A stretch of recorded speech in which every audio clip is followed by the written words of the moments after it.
ಯಾರು ತಪ್ಪಿತಸ್ಥರಿದ್ದಾರೆ, ಯಾರು ಕಳ್ಳತನ ಮಾಡಿದ್ರೆ ಅವ್ರಿಗೆ ಜೀವನ ಶಿಕ್ಷೆ ಆಗಬೇಕು ಅಂತ ಹೇಳಿದ್ರು.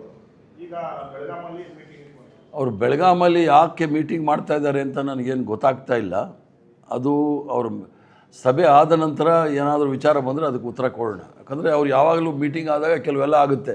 ದಬೋಲ್ಕರು, ಪನ್ಸಾರೆ, ಕಲಬುರ್ಗಿ ಅವರು, ಗೌರಿ ಲಂಕೇಶ್ನ ಹತ್ಯೆ ಆಗೋಕ್ಕಿಂತ ಮೊದಲು ಸಹ ಈ ಥರ ಮೀಟಿಂಗ್ಗಳು ನಡೆದಿತ್ತು. ಈಗಲೂ ಸಹ ಮೀಟಿಂಗ್ ನಡೆಯುತ್ತೆ. ಮುಂದೆ ಭವಿಷ್ಯದಲ್ಲಿ ಏನೇನು ಅನಾಹುತಗಳು, ತೊಂದರೆಗಳಾಗುತ್ತೆ ಅನ್ನೋದನ್ನು ನೋಡಿ ಆಮೇಲೆ ಟಿಪ್ಪಣಿ ಕೊಡೋಣ. ಮೀಟಿಂಗ್ ಆದರೆ ಮುಂದೆ ಏನಾದರೂ ಹಾಗೇ ಆಗಿದೆ. ಅವ್ರ ಮೀಟಿಂಗ್ಗಳಾದ ತಕ್ಷಣ ನೀವು ಇತಿಹಾಸವನ್ನು ನೋಡ್ಕೊಂಡು ಬನ್ನಿ. ಮೀಟಿಂಗ್ ಮಾಡಿದ್ಮೇಲೆ ಏನಾದರೂ ಮಾಡಿದ್ದಾರೆ. ಚುನಾವಣೆ ನಡೀಬೇಕಾಗಿತ್ತು ಆಗಸ್ಟ್ 3. ಈಗ ಮತ್ತೆ ಸರ್ಕಾರ ಸುಪ್ರೀಂ ಕೋರ್ಟ್ಗೆ ಕಾಲಾವಕಾಶ ಕೊಡಿ ಡಿಸೆಂಬರ್ವರೆಗೆ ಅಂತ ಕೇಳ್ತಾರೆ ಬಿಕಾಸ್ ಆಫ್ SIR. ಬಟ್ ಅದೊಂದೇ ರೀಸನ್ನ ಅಥವಾ ಸರ್ಕಾರಕ್ಕೆ ಅದನ್ನು ಮಾಡುವಂಥ ಮನಸ್ಸಿಲ್ವಾ? ಸರ್ಕಾರಕ್ಕೆ ನಾವು ಚುನಾವಣೆ ಮಾಡಲಿಕ್ಕೋಸ್ಕರ ರೆಡಿಯಾಗಿ ಮ್ಯಾನಿಫೆಸ್ಟೋ ಎಲ್ಲ ಕಮಿಟಿಗಳೆಲ್ಲ ಮಾಡ್ಕೊಂಡಿದ್ದೀವಿ. ತೊಂದರೆ ಏನಾಗಿದೆ ಅಂದರೆ SIR ಮಾಡೋಕ್ಕೆ ಅವ್ರಿಗೆ ಇನ್ನೂ ಸರ್ಕಾರಿ ಅಧಿಕಾರಿಗಳೇ ಸಿಗ್ತಾ ಇಲ್ಲ. ಹೋಮ್ ಗಾರ್ಡ್ಗಳೆಲ್ಲ ಹಾಕ್ಕೊಂಡಿದ್ದಾರೆ. ಹೋಮ್ ಗಾರ್ಡ್ಗಳ ಕೈಯಲ್ಲಿ ಮಾಡೋಕ್ಕಾಗೋದಿಲ್ಲ. ಒಂದು ಅಂಗನವಾಡಿಗಳವ್ರು ಮಾಡಬೇಕು, ಟೀಚರ್ಗಳು ಮಾಡಬೇಕು, ಇಲ್ಲಾಂದರೆ ಕಾರ್ಪೊರೇಷನ್ ಆಫೀಸ್ಗಳಲ್ಲಿ ಕೆಲಸ ಮಾಡೋರು ಮಾಡಬೇಕು. ಆದ್ದರಿಂದ ಅಧಿಕಾರಿಗಳ ಕೊರತೆ ಇರೋದರಿಂದ SIR ಮಾಡೋಕ್ಕಾಗ್ತಾ ಇಲ್ಲ. ಅದೇ ಸಂದರ್ಭದಲ್ಲಿ ಯಾಕಂದರೆ 29 ಜುಲೈವರೆಗೂ ಇವರು SIR ಮಾಡಬೇಕು. ಈಗ ಅವರು ನೀವು ಅಧಿಸೂಚನೆ ಹೊಡಿಸ್ಬೇಕಂದ್ರೆ ಈಗ ಜುಲೈ ತಿಂಗಳಲ್ಲೇ ಹೊರಡಿಸ್ಬೇಕು. ಒಂದು 15ನೇ ತಾರೀಕು ಇಲ್ಲಾಂದರೆ 30ನೇ ತಾರೀಕು ಒಳಗಡೆ ಹೊರಡಿಸ್ಬೇಕು.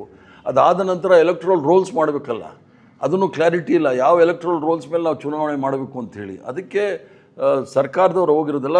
ಅಲ್ಲಿರ್ತಕ್ಕಂಥ ಅಧಿಕಾರಿಗಳಲ್ಲಿ ಇರ್ತಕ್ಕಂಥ ಏನಂತೀರ ಡಿಸಡ್ವಾಂಟೇಜ್ ಏನಿದೆ ಅದಕ್ಕೋಸ್ಕರ ಅವ್ರು ಕೋರ್ಟ್ಗೆ ಹೋಗಿದ್ದಾರೆ. ಈ ಕೋರ್ಟ್ ಏನು ತೀರ್ಮಾನ ಕೊಡುತ್ತೆ ನೋಡೋಣ.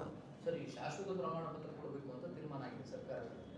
ಇವತ್ತು ಶೋಭಾ ಕರಂದ್ಲಾಜೆ ಅವರು ಕೇಂದ್ರಕ್ಕೆ ಒಂದು ಪತ್ರ ಬರೆದಿದ್ದಾರೆ. ಶಾಶ್ವತ ಪ್ರಮಾಣ ಪತ್ರ ಕೊಡೋದ್ರಿಂದ ಅಕ್ರಮವಾಸಿಗರಿಗೆ ಅನುಕೂಲ ಆಗುತ್ತೆ. 10 ವರ್ಷ ನೀವು ಯಾರಿದ್ರು ಕೂಡ ಸರ್ಕಾರ ಕೊಡುತ್ತೆ. ಇದೊಂದು ರೀತಿಯಲ್ಲಿ SIR ವಿರುದ್ಧ ನಡೆಸ್ತಾ ಇರುವಂಥ ಒಂದು ಷಡ್ಯಂತ್ರ ಅಂತ. ಈಗ ಶೋಭಕ್ಕ ಏನು ಮಾಡಬೇಕು ಅಂದರೆ ಪತ್ರ ರಾಷ್ಟ್ರಪತಿಗಳಿಗೆ ಬರೀಬೇಕು.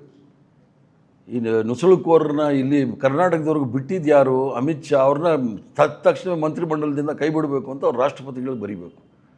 SIR ಅಲ್ಲಿ ಬಾಂಗ್ಲಾದೇಶಿಗಳು ನಮಗೇನು ಗಡಿ ಭಾಗ ಅಲ್ಲ ಕರ್ನಾಟಕಕ್ಕೆ. ಬಾಂಗ್ಲಾದೇಶದವ್ರು 4000 ಕಿಲೋಮೀಟ್ರ್ ಬಂದರೆ ಇವರು ಕಡಲೆಕಾಯಿ ತಿಂತಾಯಿದ್ದೀರಾ? ಅಥವಾ ಅವ್ರ ಭಾಷೆನಲ್ಲಿ ಹೇಳಬೇಕಾದ್ರೆ ಬೇರೆ ಭಾಷೆ ಹೇಳಬೇಕಾಗುತ್ತೆ. ಆದ್ದರಿಂದ ಶೋಭಕ್ಕ ಬರಿಬೇಕಾಗಿರೋದು ರಾಷ್ಟ್ರಪತಿಗೆ, ತತ್ಕ್ಷಣ ಅಮಿತ್ ಶಾನ ಬರ್ಖಾಸ್ತು ಮಾಡಬೇಕು ಅಂತ.